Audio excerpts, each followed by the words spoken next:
Hello, everyone, and welcome to the second day of the OpenStack Manila PTG. And thank you all for participating. We had a retrospective on Monday, 2 days ago. All of the recordings for all of the sessions are going to be posted to the OpenStack Manila YouTube channel. So if you missed a discussion and you would like to catch up on something that we talked about, please check the OpenStack Manila YouTube channel, and then don't hesitate to ping us in case you'd like to discuss something that we talked or agreed or yeah. So without further ado, I think we can get started with the first topic of the day, which is all things CephFS. We have this traditionally every year or every PTG, and it's a place for us to share an update and the roadmap that we are planning for the CephFS driver, and also get the chance to discuss a couple of things that we want to do.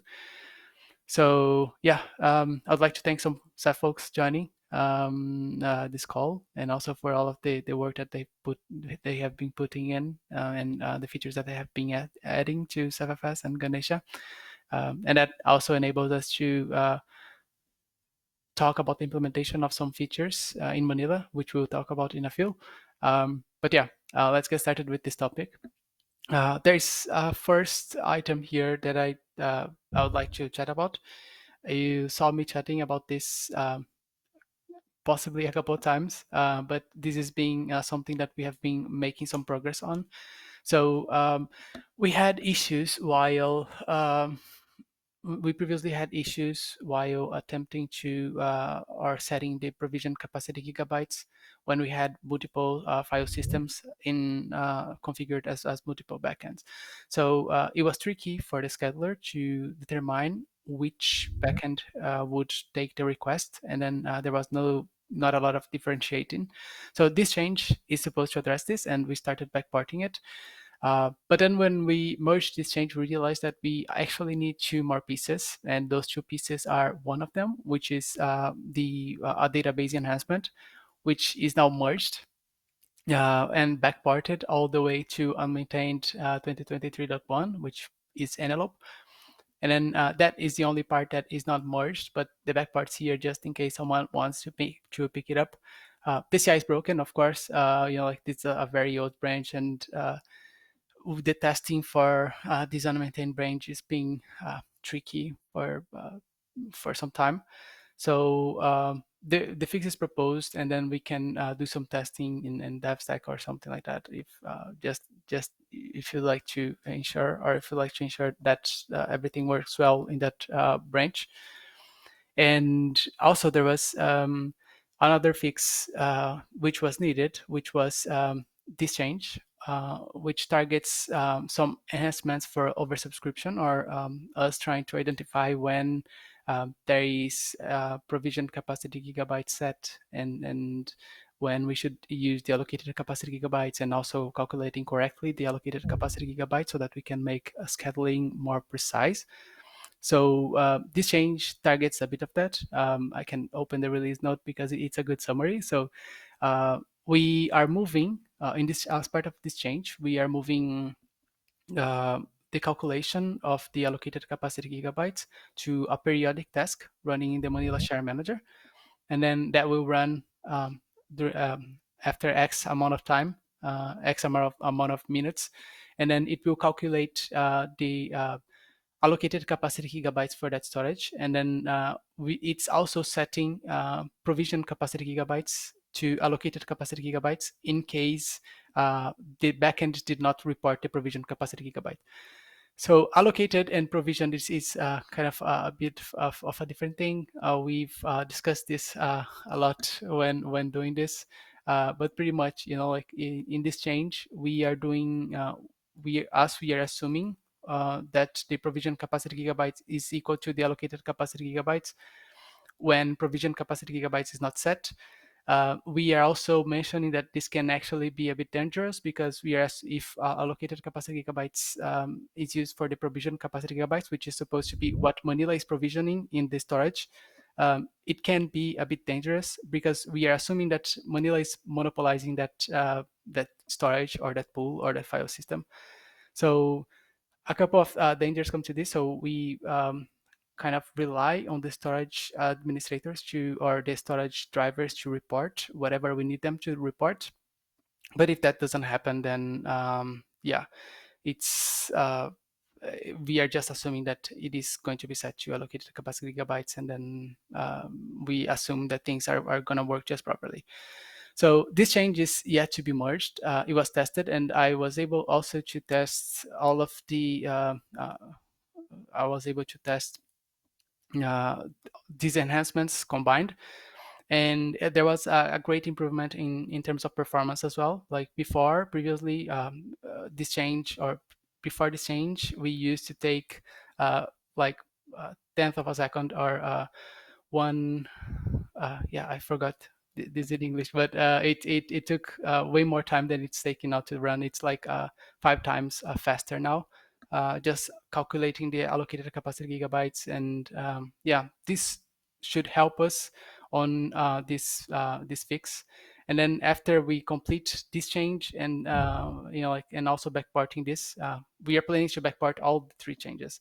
So after we complete all of them, then we can make these enhancements available in all branches that are applicable for this. So that's the current status. This change is waiting to be merged, and then that's one that we need some reviews. We've had also some people from Dell testing this. Nilesh helped testing this, and Gotham was also reviewing the change. Hiksin was reviewing and also authored the change, and then I picked it up at some point. But yeah, that's pretty much what's happening for this change and the allocated capacity gigabytes and where we are with it. It's going to be a good enhancement, and it will help us evenly balancing shares through CephFS backends. So yeah, that concludes all that I wanted to share about this. Do you have any questions or something that I missed? You would like to add to this?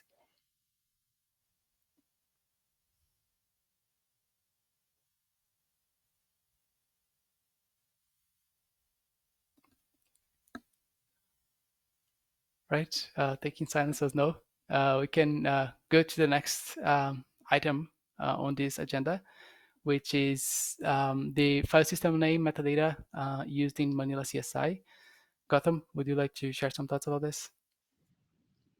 Yeah, just an update that this merged and it was backported to the 1.34 release, I think, so which is the latest available release, and I think it was already tested deployed at CERN. I'm not sure because we got some review feedback as well on that patch.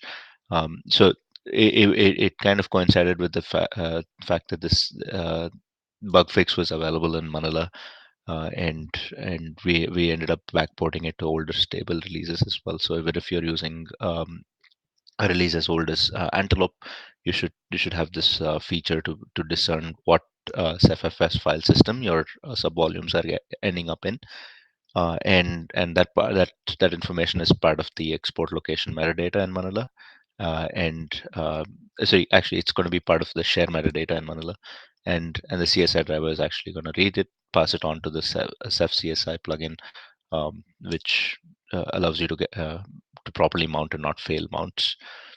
This isn't a problem with the NFS driver because it's part of the configuration in the NFS driver. It's with this FFS native that we'd have to supply that some other way. Um, so yeah, if you're doing any kind of automation, this is a similar workflow as the CSI driver is doing.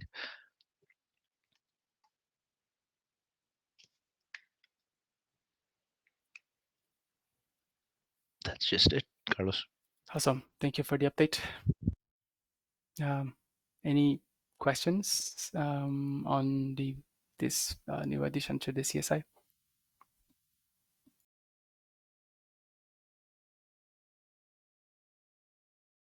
Right. Taking silence as no. Um, oh, sorry, Just Zach. super quickly, Carl. Yeah, so Gotham, I think we haven't deployed this in production just yet, but Jack is definitely he has his own specific share type that he's doing testing on at the minute. And last I heard, the reports were pretty good for this. So I guess we will get it relatively soon now because Enrico's been working on multi-FS for quite some time. But to be seen. Awesome. Thanks, Zach. Let us know. Awesome. Thank you. All right. So that takes us to the next topic on this agenda, which is another thing that we have been doing for some time. And then we discussed this at the previous PTG, and then there was a new direction that we should follow.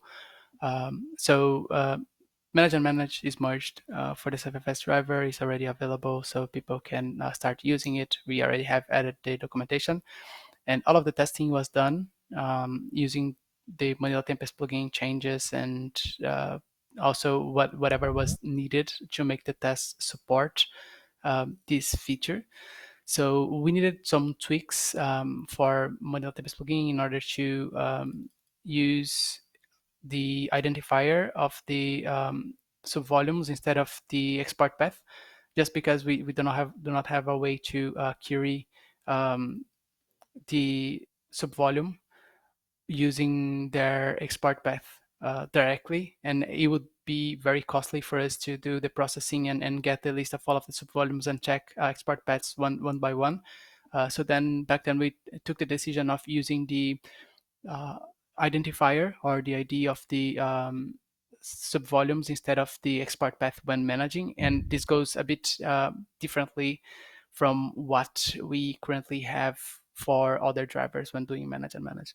So this change was needed in Manila Tempest plugin as well because the test did not account for that change. And then the change is still open because we were waiting at some point on also enabling the testing. So the testing actually depends on that change that I just mentioned, and then this change is adding a job, and this is where we had a discussion over the last PTG that we should possibly refactor all of the jobs before we go and add those tests, because the jobs they have not been updated for quite some time at this point, and basically the stable jobs in Manila, we are still, defining some variables in the jobs for branches that don't even exist anymore. So it required some refactoring, basically on the stable jobs, and also the way that we will test for CephFS and define the branches and fixing the job variants. So I started working on the refactor for the stable branch jobs, and this is the place that I stopped. I proposed this change, and I saw that it's working just fine here.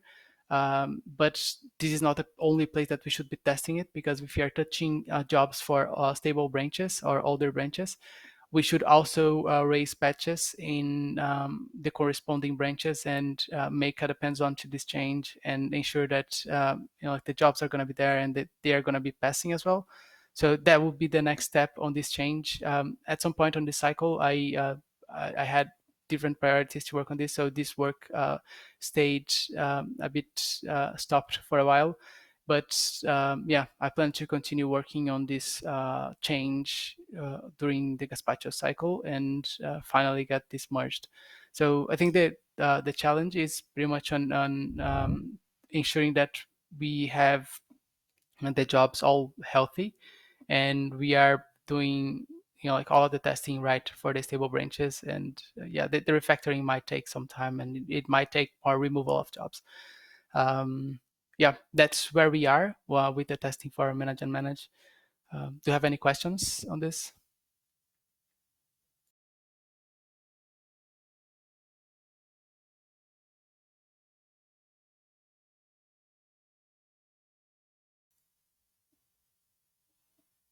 Great. Taking silence as though again. The next thing is testing with. Sorry, Gautam. No, I was gonna say no. Thank you for keeping up with the CI on that one. I know it's very wonky, but time has healed all wounds, kind of thing. With that, it's good that we're sunsetting old branches. That way, you don't have to write a lot of different job variants to get that properly tested. Yeah, that really helps, and now we have less fewer branches to worry about. So yeah, that's gonna play a big factor on the refactoring of the jobs as well. Thank you. Awesome. The next thing is testing with Ceph Tentacle. Gotham, Francisco, you've been doing some work on this. Would you like to share your thoughts on it? Mostly Francesco, and I think he's here. I'm okay. He can fill in. So the goal's been trying to keep moving the version of Ceph that we're able to support with each release. And Ceph 20, which is Tentacle, is due to be released very soon. And but the images are available on Quai. And right now, Francisco's been testing that with with Master, the Gazpacho release that it'll be, and the goal, just discussing with him, briefly, has been to try to backport this testing to Flamingo as well. Um, and we might be able to do that with just the Manila jobs, at least trying to get the Manila jobs running with the Flamingo release.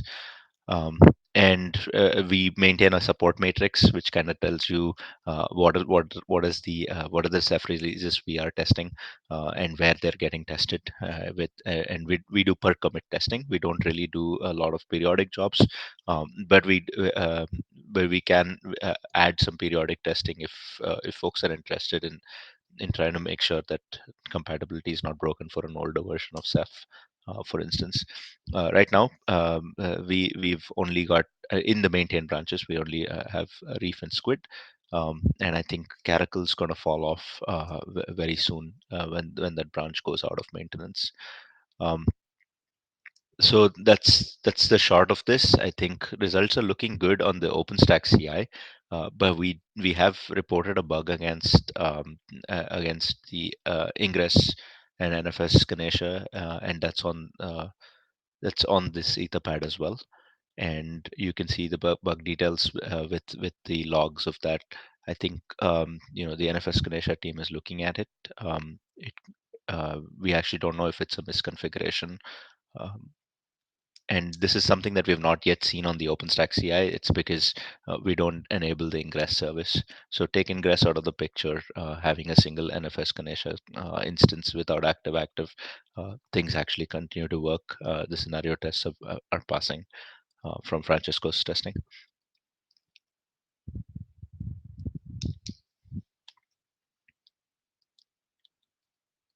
And that's the short of it. I don't know if Francesco can speak. If not, Hey, can you hear me?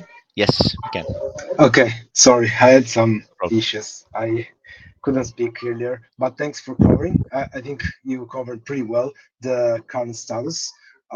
We recently started testing, and we're doing RBD objects and file regression testing to make sure that Tentacle works well, or at least the same features that we used to support with the older version are still there. The only thing, as you mentioned, is the bug that we reported against Ganesha, because not because Ganesha itself that looks good, but the Ingress daemon, and in particular in combination with HA proxy, we're still seeing some errors that they may be just something that we can fix in CephADM due to some missing configuration that needs to be updated for this particular use case. But in general, this kind of issues can be seen in a multi-node environment and at least with more than one NFS Ganesha instance. So that's we're still investigating this part. So I suppose in a week, in a couple of weeks, we may have some updates on this part. But I think that as long as RBD and object storage tests are going well, given that Manila is already green in CI, we can think about bumping this requirement in CI backward to Flamingo, because it's still important to keep backward compatibility, at least with the previous version, and then move forward with the ingress bug. But that's the current status. We did testing with Cinder and Glance and Nova. So RBD seems to be okay. So that's pretty much it for me. That's awesome. Thanks, Francesco. Thanks. Thank you.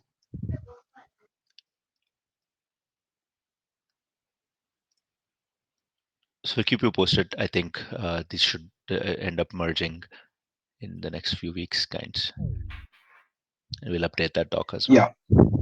Yeah.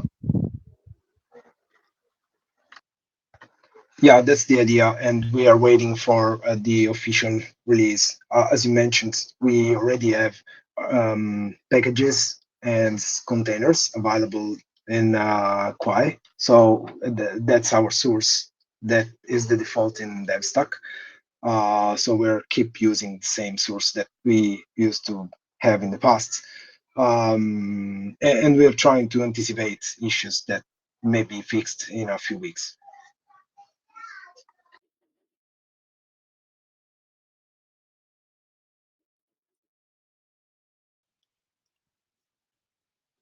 Awesome. I think we can move to the next issue here, which is I think this is a roadmap for the Gazpacho release. And Carlos, do you want to cover this one? Yeah, sure. So yeah, thanks, Autumn. We would like to bring this up now because this is something that we talked about and we've been willing to have it as an addition to Manila for some time. This feature, we are pretty much talking about QoS, quality of service for NFS Ganesha, and this feature was recently added to NFS Ganesha, and it's already available to use. So yeah, as pretty much as described here, NFS Ganesha is now able to do QoS per share and per share per client, and at two broad levels like per export. And then yeah, each kind of QoS also supports like bandwidth and or the IOPS throttling, so meaning the read write or both of them, which is pretty cool. This is something that we have been expecting for some time, and it's now gonna be awesome to be able to add this to this CephFS driver and also like support this with NFS Ganesha. So here are a couple of links on the changes that introduced this. So Gautam also mentioned a couple of examples here on how to set, for example, the IOPS for this feature. So for example, it's gonna follow the exact same pattern that we do with handling everything for the driver. So for applying some IOPS policies, we would need to do like the CephFS export QoS enable, and then we would specify exactly what's the max and min client IOPS. And also, if you want to disable it, we can just like do like the same command but with disable, um, targeting the cluster ID and the pseudo path of the export. So and also there's the bandwidth example on creating the QoS export policies. So this is going to be something that we are planning to work on in these are the upcoming releases. It's I was thinking of this and looking at it as a way to try to have I don't know, mostly operators in Manila, they have some muscle memory and on how to set the QoS, and usually that is through chart types. um, I didn't dive too much into it to see if that would be the approach, but that would be the place that we would possibly start looking into it. Like we look at the share types. I think NetApp does it with share types at the moment. But this is pretty awesome that we are being able to implement this feature to Manila, and also like setting this QoS policies to every single one of the shares. It helps a lot with performance and ensuring that all clients would have kind of like uh, the same performance while writing and reading data from the exports.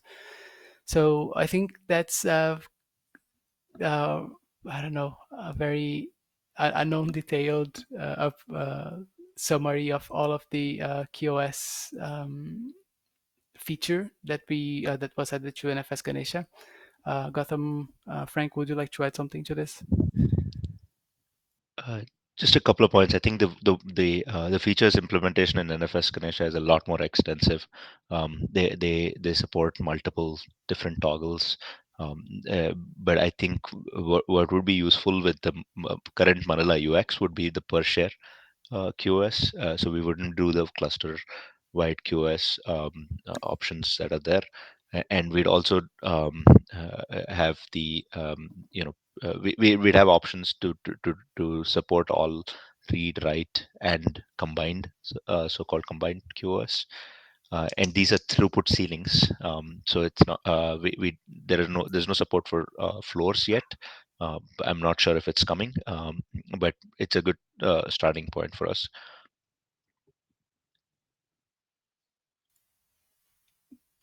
Indeed, yeah.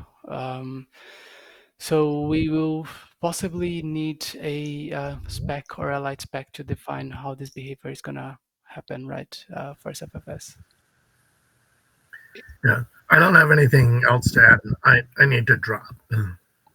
Yeah, no problem. Thanks, Yeah, no Frank. problem. You're welcome. Bye now. Thanks, Frank. Uh, I'm not sure. Oh, thanks, Sachin. I'm not sure if we need a light spec, because if we are using the current vehicle, which is share type extra specs, we could specify scoped extra specs, like how that is supported with the other drivers. And NetApp's a good example, right? It had QoS support for a long time. Um, but so that could be one. But I think I mean, Kiran's proposing a new QoS specs work, so we could try and design for that as well. Um, and hopefully, I mean, all of the drivers are going to support both mechanisms if we end up going down that path. Sorry to break you, Gautam.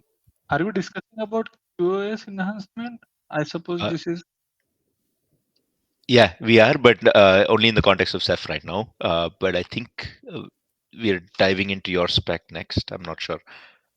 that is tomorrow. Oh, tomorrow. Okay, yeah. So we'll discuss that the QoS specs enhancement tomorrow. Yeah, that is for the time being. It is kind of considered for the NetApp, but as you said, this is more of a generic way because we can have multiple QoS that can associate or add into the share type. Yeah, awesome. Yeah, that kind of makes it easier for like, yep, totally to associate it with different kinds of share types rather than specify it for each. I think just a cursory look at your spec so far, but we can dive into that tomorrow. Um, yeah, that's all we had about QoS. I think the next one is encryption. Uh, and I can cover this briefly and hand it over to you, Carlos. With encryption, we're still investigating how this works with NFS Ganesha. So it is at a per share level, which is different from what we have in Manila right now. But the good part about it is, I think, the way Kiran's implementation goes, you could do per share and share server with some minimal changes that are still expected in the API. But the coda controls and everything else was done with keeping both in mind for a future implementation of anything that would require per share encryption. The deal with NFS Ganesha is these patches are still in being worked on right now, and they are involve some interaction with a key manager, but not entirely with not entirely compatible with Barbican yet. So that's the parts that we have to work on, and hopefully through this release, much of the work that will happen may end up being a POC in Manila, but I'm not sure we're going to land anything in Manila in the G release, if we're doing this, concurrently with improving Ganesha itself. But if I mean, if you're familiar with what we merged in the last release, there now exists a share encryption feature. So that's what this is going to piggyback on.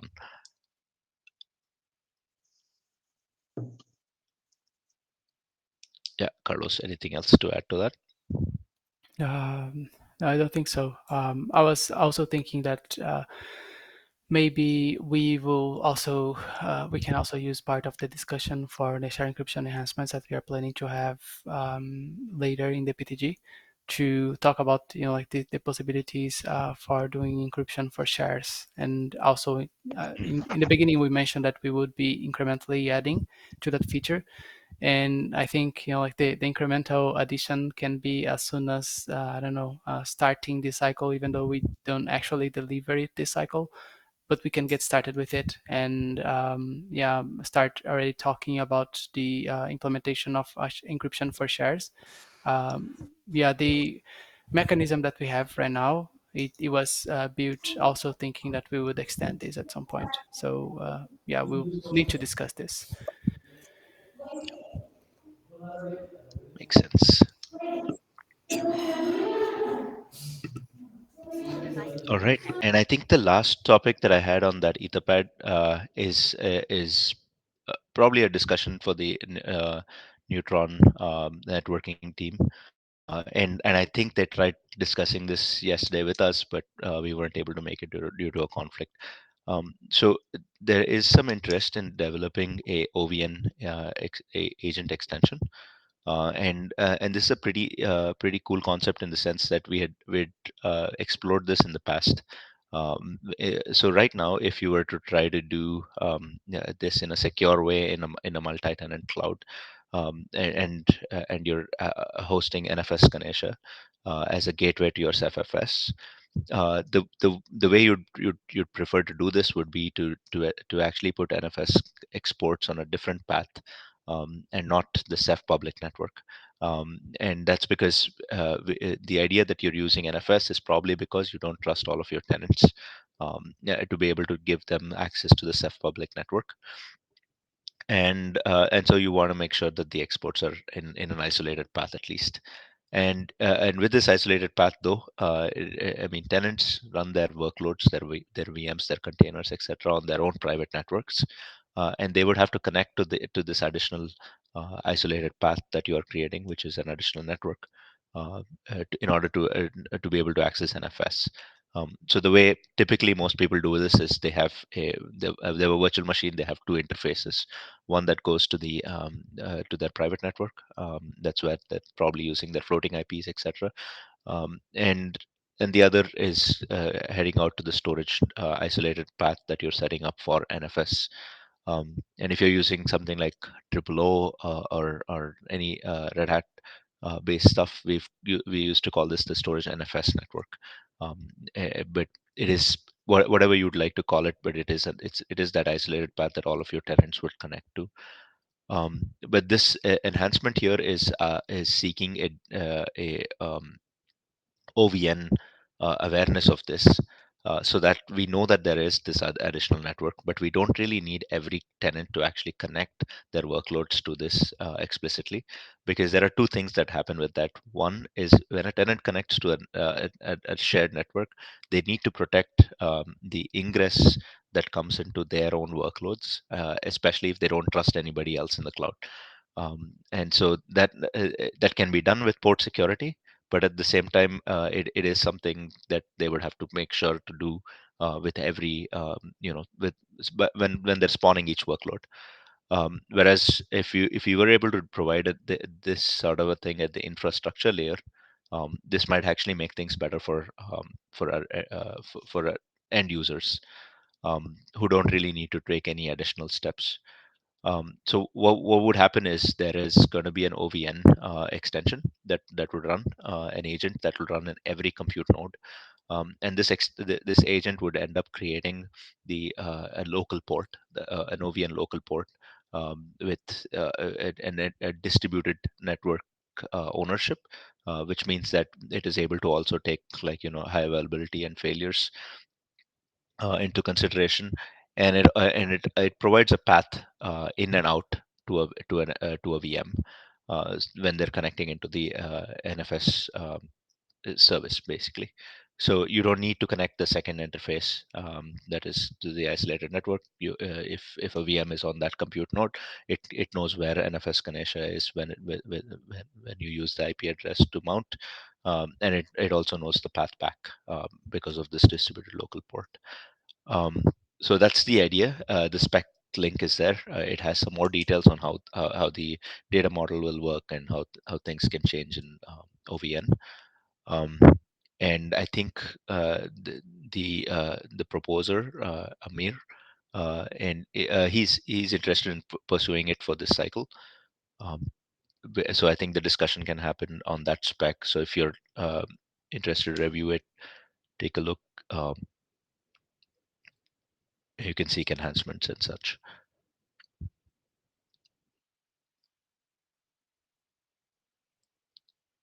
I do know of folks, at least at Red Hat, that are interested in something like this, but they had a different solution.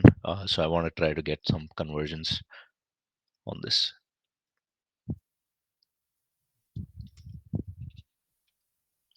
Awesome. This is a great enhancement. Thanks for bringing this up. We've heard something similar to like the problem that this spec is targeting. In the survey for the deployments that we had, like there was one answer that was singling this out, mentioning that we might not trust everybody to be connected to the storage network, and then there should be a way to make this I don't know, different in a security level, so that like you don't have everybody accessing the storage network. So this makes sense, and I believe, yeah, you will also take that concern. Maybe if, I think that they come only from one response in the survey, but yeah, it would also address this same issue for other deployments. So I think it's going to be a great win if this gets in, and the feedback there, yes, it's really appreciated. So um, I don't know if someone here in the room has something else to add to this, or have questions about this or suggestions. But yeah, it's a pretty cool enhancement.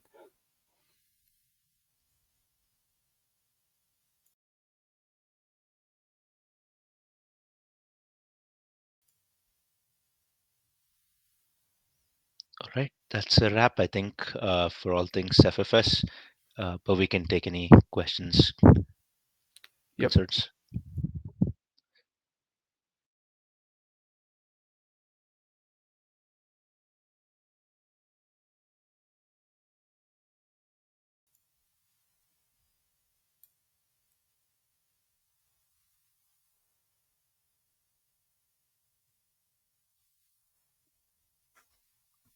Right, silence. Right. See if you have any questions. I don't know. You can share them now, or you can ping us, and we can also discuss this during the weekly meetings.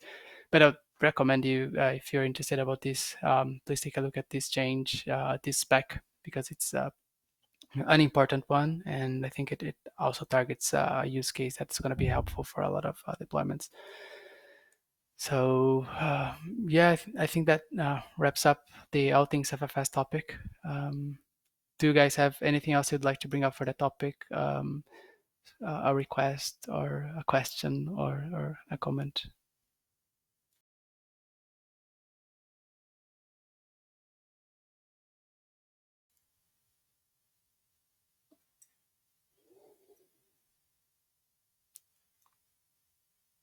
Right. Taking silence as no. Let's catch a break then. We this discussion was scheduled to end in 3 minutes from now, so we did a good job on wrapping everything up at the time. So we can catch a 8-minute break and then be back in 8 minutes to discussion of um, sync snap mirror support and sync snap mirror enhancements from NetApp and SAI. Right. See you in 7 minutes now.